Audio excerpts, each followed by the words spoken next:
Welcome to Friday Night Ghost Frights. This is Haunted Road Media, and I'm your host, author and ghost historian Mike Ricksecker. A series of real, true experiences and encounters with the paranormal and the supernatural. Ghost tales that may frighten you in the depths of the night.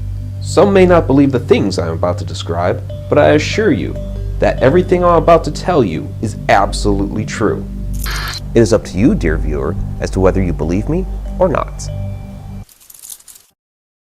The Stone Lion Inn, Guthrie, Oklahoma. Just walking up to the home, to me, is the epitome of a haunted house. It's an old historic home, over 100 years old. It was once used as a mortuary, and everything about it screams, I'm haunted. When you first walk into the Stone Lion Inn, the first thing that might strike you is the Egyptian sarcophagus against the far wall. But even more striking in the entrance hall is the embalming table that is sitting right there, left over from the old mortuary days.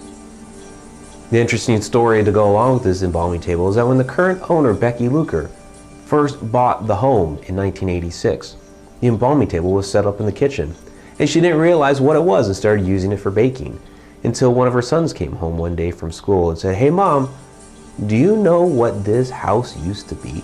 It is now a bed and breakfast that runs murder mystery dinner theaters, and the embalming table has become part of the ambiance of the entire home.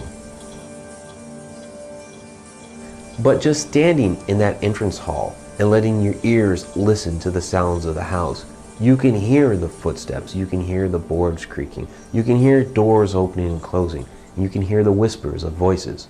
It's an extremely haunted home.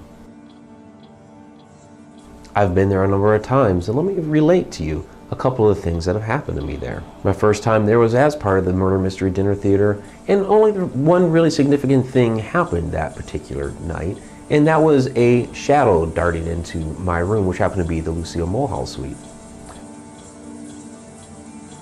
But upon another visit during a paranormal investigation, we witnessed that door creak open, the same one which I had seen the shadow go through before.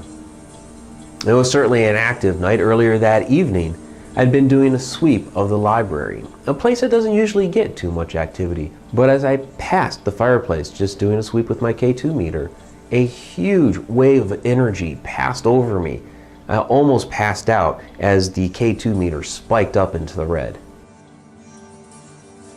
It's one of the only times I've almost passed out during a paranormal investigation. But my favorite story to tell from the Stone Lion Inn goes a little something like this. We were just starting an investigation one night, starting out from the entrance hall, and we had noticed that the bureau that's there, that basically sections off the parlor suite from the rest of the house in order to create a bedroom back there, had one of its doors open. Weren't really sure why, but we did take note that it was open as we walked by to go back into the parlor suite, where there's usually reports of a man in a top hat that is seen there. Well, we'd only been back in that suite for maybe a minute or two, and we suddenly heard a loud bang come from the entrance hall. So we rushed out there, and we noticed that the bureau drawer had been slammed shut. That was a slam that we heard. Well, immediately investigators started getting out different devices. I got out my camera to start taking pictures, and between Johnny, who was holding a tri-field meter, and the bureau, I caught on my camera a fantastic white wisp hanging in the air.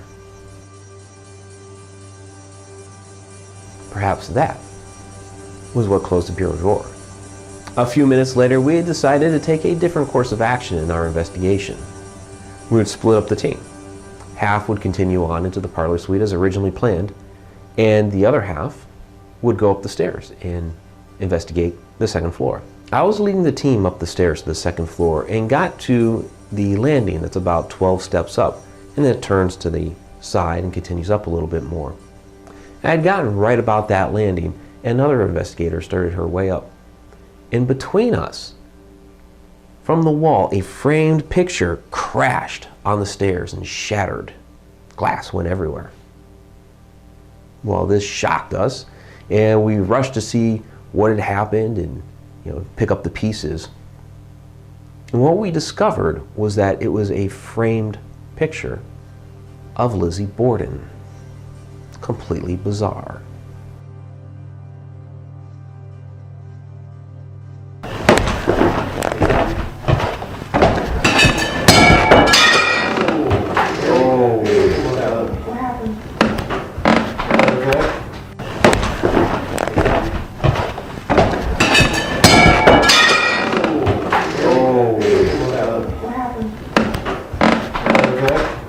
Usually the spirits of the Stone Lion Inn aren't quite so dangerous. Most common reports are of a little girl that's heard, many EVPs that have been captured of her, as well as her playing in the third-story playroom. But that particular night, there was something that was a little more physical.